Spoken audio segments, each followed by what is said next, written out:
Match of the year? Well, that's what people are saying. That's what people are saying. Carlos Alcaraz beats Yannick Sinner in 5 sets, a thrilling 5-setter, 5 hours and 18 minutes of pure excitement, adrenaline, and quality at the US Open, a 2022 quarterfinal, which we covered, by the way. Let's get into. Before we do, though, remember to hit that like button and subscribe to the channel if you are new. Thank you so much for tuning in. Also, leave a rating or review if you are listening or watching on a podcast platform. Thank you to everyone who joined for the live stream, watch along, and commentary that I did.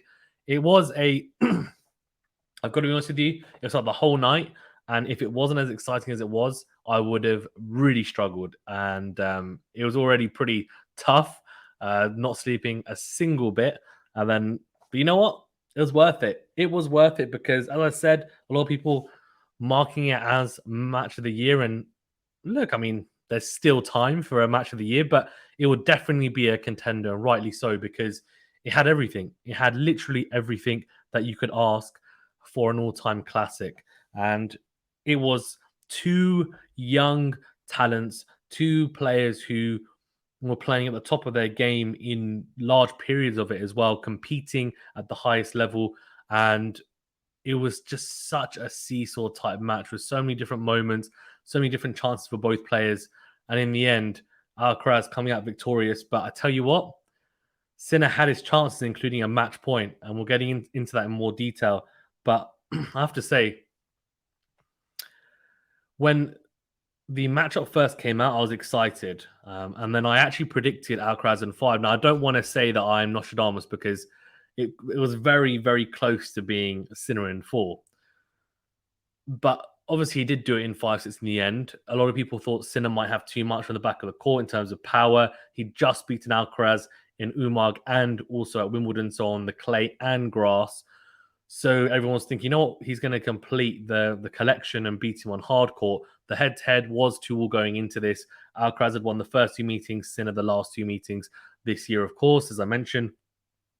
And Alcaraz, you know, a lot of people thought the pressure of potentially, you know, being or becoming world number 1 if he was to win this, and, you know, he goes on to win the tournament, he definitely becomes world number 1. The chance to win a Grand Slam as well with no Djokovic, no Nadal, no Medvedev in there. You know, we were talking about people with elite backhands, and, you know, he had to come up against Sinner. But after Sinner, he's not, you know, we'll talk about TFO and, you know, potential other opponents in a different video. So keep an eye out for the semi-final previews that I'm going to be doing as well. But this was a real step up, I think, from Alcaraz after the 2 losses to Sinner. Now, Sinner, I don't think his level was any lower than the Umag or Wimbledon wins. I actually think potentially even higher at times. I think Alcaraz stepped up, though. He definitely dropped off in moments in the match, but when it really mattered, in the sense that, you know, when he really had to fight to survive, it was survival of the fittest, and he came out on top. And that's kind of how I saw it, because I was ripping my hair out about Alcaraz in the first, you know, well, the second and third sets, which were tiebreakers, but he did really well to recover. So let's break it down then. So Alcaraz won 6-3, 6-7, 6-7, 7-5, 6-3. So the 2 sets that Sinner won were tiebreakers. You might think, okay, hold on, Sinner then was, you know, potentially a little bit fortunate because Alcaraz could have won in straight sets. Well, in the second set, Alcaraz was a breakup, as was the case in the third set as well. He was a breakup in both those sets, and if I'm not mistaken, he got broken back straight away. Now, that was really disappointing, I think, from an Alcaraz point of view, of course. And then in the second set, he had 4 set points, if I'm not mistaken, and didn't take any of them. I think he had a set point in the tiebreaker. Actually, I think it might even be 5, but he definitely had at least one set point in the second set in the tiebreaker, potentially 2, but he had 3 on Sinner's serve. He was love 40 up on Sinner's serve, and Sinner managed to hold in the end. Yes, there was some clutch serving from Sinner, and this was definitely a factor and a pattern throughout the whole match, was Sinner coming up clutch in big moments to save himself in service games, and also in big moments in the first 3 sets anyway. Alcaraz took the first set 6-3, and Sinner was a little bit all over the place, I have to say. Not many winners either, and just wasn't particularly playing the type of tennis we were expecting him to. It wasn't serving that well either. But then the second and third sets, he turned it from the second set onwards. He kind of turned it on for sure. And what was interesting is that in those big moments, he just came out with these incredible points. Whether it was a long, he would come out on top, or it was a serve that was inch perfect. He just played some phenomenal ice cool tennis, and he's gaining a reputation as a player who is so calm, cool, and collected under pressure, and is able to really rise to the occasion. And that's why I think he's had comparisons drawn between himself and Novak Djokovic, because Novak Djokovic is the same, right? How many times has he been match points down? How many times has he been break points down? He's managed to recover and on to win. So, Djokovic showed it against Sinner at Wimbledon this year, right? When Sinner was 2 sets up. So Sinner has a similar quality about him, no doubt, and that is a fantastic thing to have. His mentality is very, very strong, and I think he played some fantastic tennis. I think overall, I would say if we're talking about general play and quality, I think Sinner was slightly better, but he wasn't being Sinner, Alcaraz, that is. So Alcaraz's level generally was better than Sinner's, I thought, but Sinner was being more clinical in the first 3 sets, which is why he found himself 2 sets to 1 up. Whereas Alcaraz, in some of the big moments, he folded a little bit. That was a little bit disappointing for him, of course, because he would have thought I could actually have won this in straight sets, given he was a break-up in both the second and third sets, or at least being 2 sets to 1 up, right? 1-1 the tiebreakers. So we can forget about the first set, because in the first set is a little bit of a write-off. It wasn't really a fair reflection of where Sinner was and also this match was going to go. But the second set was fantastic. And as I said, Alcaraz got the break and then Sinner broke back. We then went into a tiebreaker after Alcaraz failed to take multiple set points on Sinner's serve. And we're going to the tiebreaker, and it's just it's a cracker. It really is. They go back and forth, and the biggest pattern I think that impressed me the most about Alcaraz was the fact that in the backhand-to-backhand exchanges, he handled them a lot better in this match.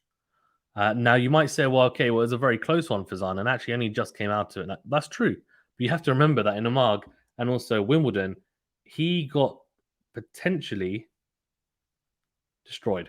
Like, as in, yes, Umag was 3 sets and Wimbledon was 4 sets, but apart from the set he won, which was very, very close in both of those matches, he got destroyed in the other sets, really. And that was mainly down to Sinner serving extremely well, and just the serve return dynamics was dominating them, Sinner, and also the backhand-to-backhand exchanges, and also being able to somehow outmaneuver Sinner in the forehand-to-forehand exchanges as well, which is definitely an alarming thing for Alcaraz. But let's talk about the backhand. And I know I've gone a bit off topic in terms of going through set by set. And the reason why is because I think it's better to break it down from, patterns of play, tactics, and like general, I think general patterns of play that we saw, because it's easy to just go through and say, well, okay, in the second set, this happened and key moments. And I get that, and that's fine. But I know from you guys, you want more of a technical analysis from what I've heard. And I think it's much better to convey it like that. And also tell you guys who have listened to the preview as well and know my thoughts on this matchup, how this match went differently. And one of the biggest differences was that backhand-to-backhand exchange. It was because Alcaraz, as I said, one of his biggest flaws is the fact that if he comes up against someone with an elite backhand, a Sinner, a Zverev, a Djokovic, a Musetti, whoever else with an elite backhand, he will struggle in those exchanges and come up second best, because his backhand is not a weakness, but it's also not a super strength like his forehand. And it's something that can be exploited if you play against someone with an elite backhand. They will find good angles. They will force him to hit a lot of backhands defensively, where he's looking awkward on the stretch, having to slice when he doesn't want to. and then ending up giving the opponent a lot of short balls to attack and pounce on, and in the end losing, or his backhand breaks down in the rally instead. So what was impressive to me is that what he did very, very well, and I was impressed with this, is he accepted the fact that, okay, if I get into these rallies, I'm most likely going to come out second best.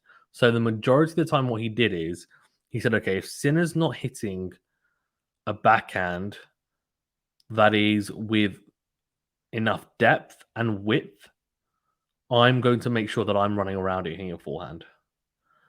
Whether it's an into out forehand, whether it's an into in forehand, I need to get and break the chain of this backhand to backhand exchange, because I'm going to come out second best. I need to make sure that Sinner is not getting comfortable in that exchange. I need to change the dynamic. So he then went into out with the forehand multiple times. And the one thing he also did, which I thought was even more impressive, is he went line first. And it's not the fact that he just went line first. He went line first, but hard into the Sinner forehand. And that was really good, because what it meant is that he went hard into the Sinner forehand. And then Sinner, yes, maybe was okay to hit the forehand cross, but he wasn't going to go down the line into the Alcaraz backhand again, because it was a risky shot. So he'd go percentage play, go forehand cross. Alcaraz knew that he defends the forehand side much, much better than the backhand side, and he got himself into a more comfortable situation.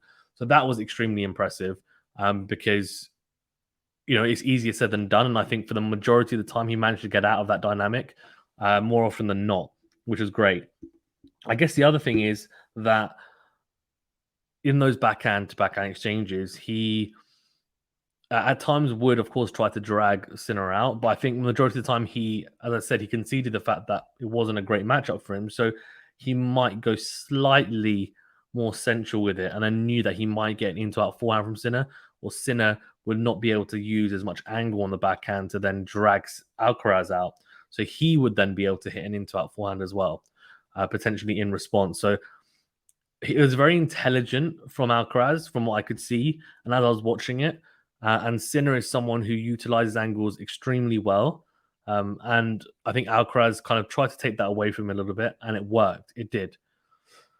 The other thing I think that Alcaraz did very well was coming to the net. I thought he came to the net pretty impressively for the most part. So did Sinner, actually. And we'll talk about both players, because Sinner, ironically, came to the net almost twice as many times as Alcaraz. 42 out of 64 net points won for Sinner, 66%. 23 out of 36 net points won for Alcaraz, 64%. Now, let's talk about Sinner, because he was really impressive at the net. Now, it's something that I've never seen predominantly in his game ever. It's something that, okay, I've seen in parts, but it's clearly something he's worked on.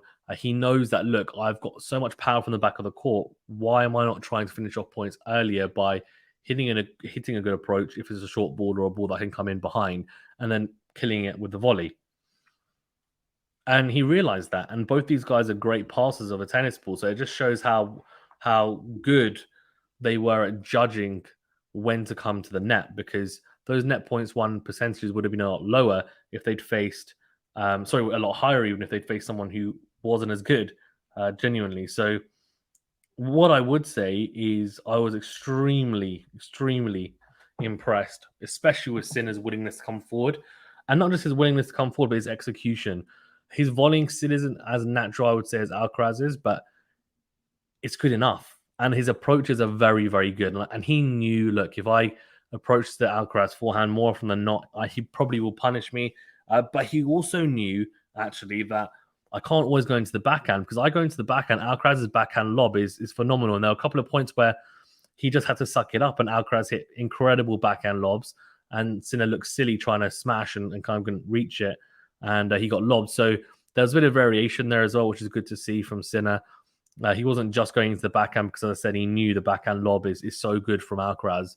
But if he wasn't going to the forehand, he tried to go at an angle and try and make Alcaraz really go for broke down the line, which Alcaraz, at times would make, but it wasn't a regular occurrence. And he ended up getting quite a few easy volleys and did also hit some fantastic drop volleys as well, Sinner. So, despite me saying that it's not as natural, it seems to be a very, very good tactics for him to continue to use, and it's only going to get better.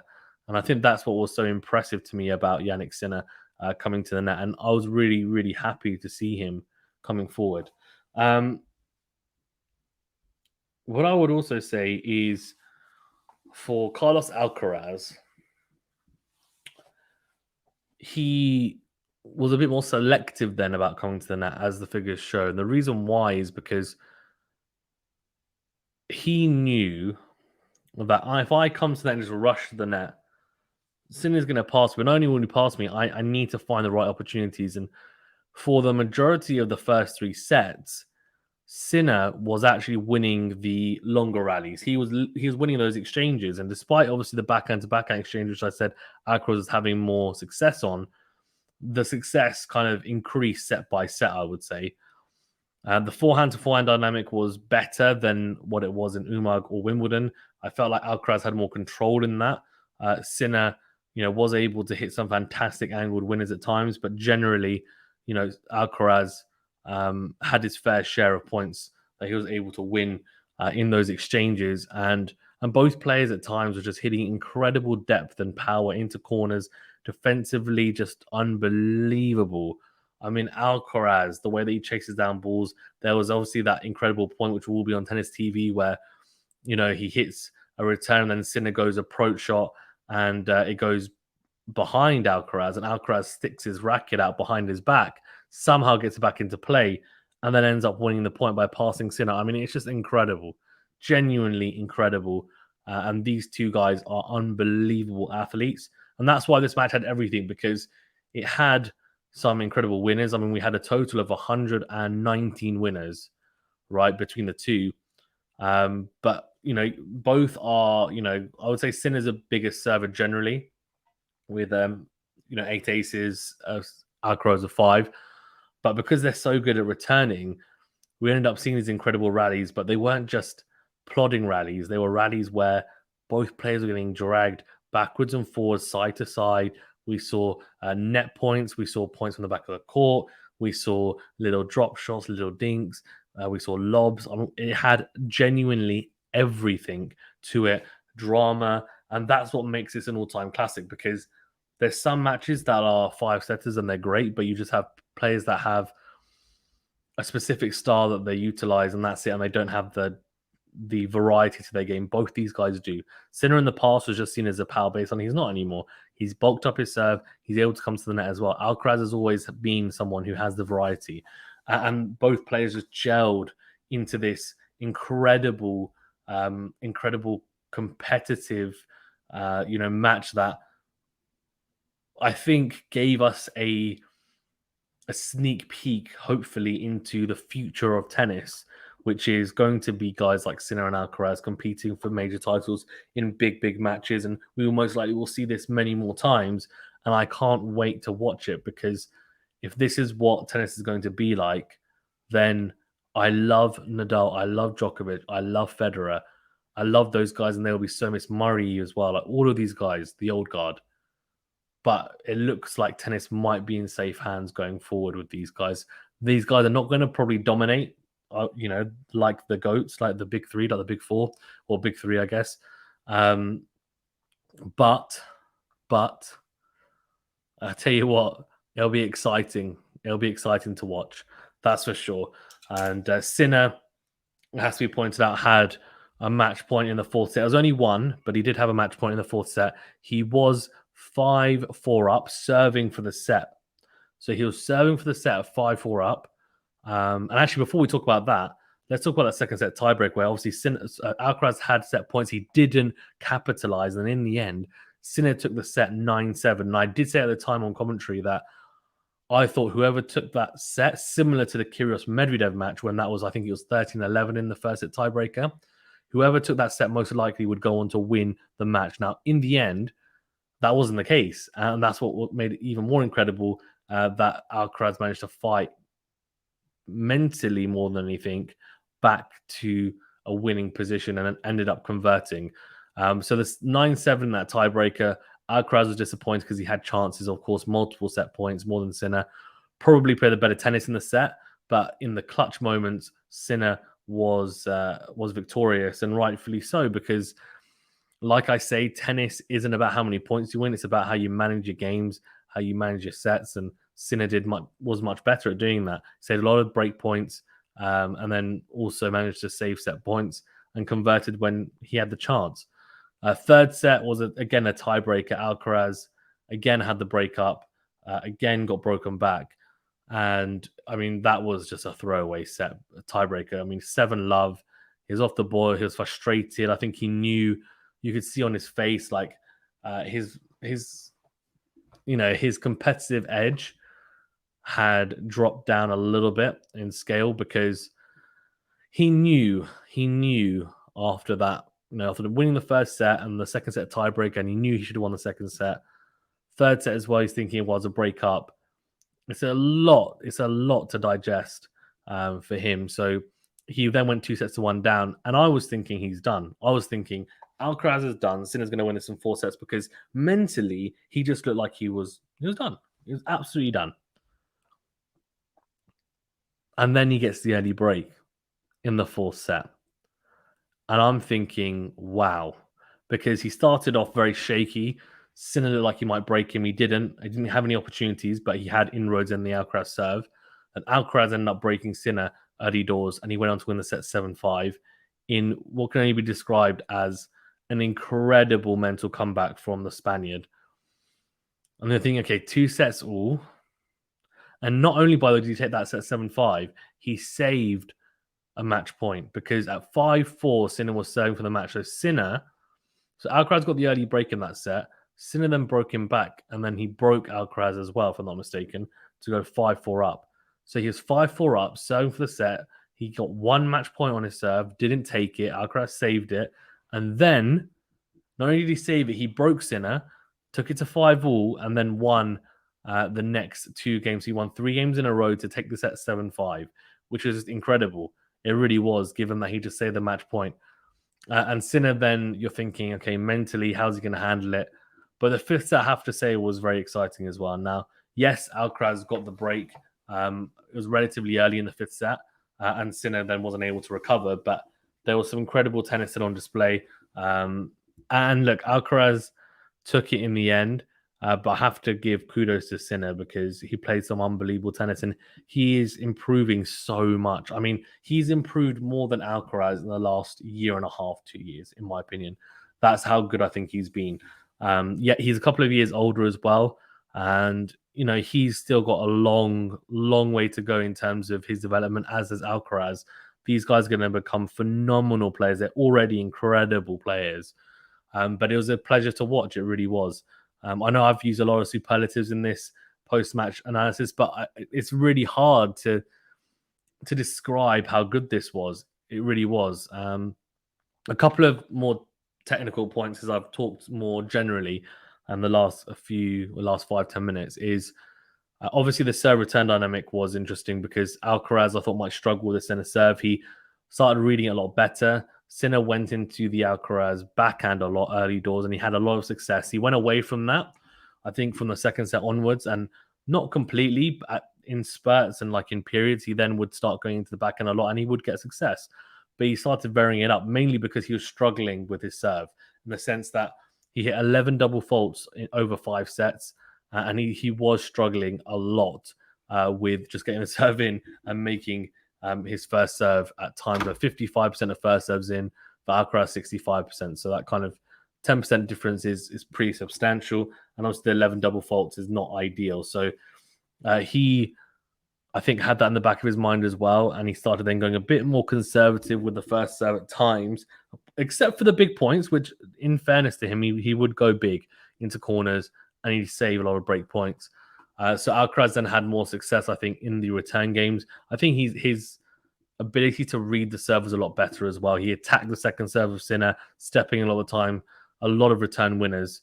And I think, yes, he had some success on the Alcaraz return, serve as well. And one thing I want to point out, which I don't know why Alcaraz, so there's a period of one of the sets where he started going kick serve on the ad side to Sinner's backhand.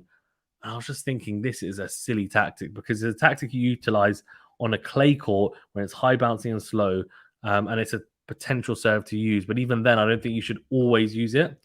Alcaraz started, and it was so it was a telegraphed tactic because he would just adjust his serve position by moving closer to the tram lines, and then he'd deliver it into the backhand. And you're just thinking at 88, 90 miles an hour for a first serve, and Sinner started winning a lot of points behind that return, just backhand return down the line, winner, or cross court, get into the rally, ended up winning those points.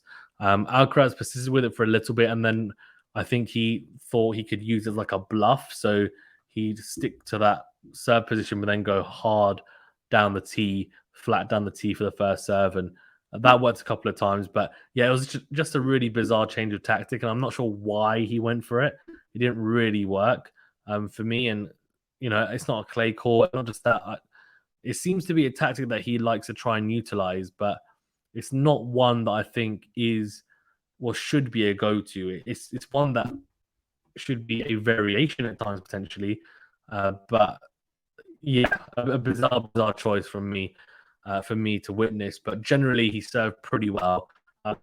Hit spots pretty well at times, which is good to see. Not as clutch as Sinner behind his serve in the big points, but return-wise, he was incredible. And defensively, I mean, Sinner's good defensively, but Alcaraz, unbelievable. Made Sinner play 1, 2, 3 more shots than expected. And it was just incredible to see a couple of incredible passes as well on the stretch. And in the end, obviously, he came out on top in what was an incredible, entertaining affair. That's what I'm going to talk about because I think I've talked a long time about this. And I'm sure you guys have already read and listened to a lot about this. But look, I was going to say it again. Is it match of the year? We shall see. It's definitely going to be up there. Incredible display of tennis from two incredible players. Thank you very much, guys, for tuning in. Do appreciate it. Remember to hit that like button and subscribe if you're new. And we'll see you on the next video. Thank you very much.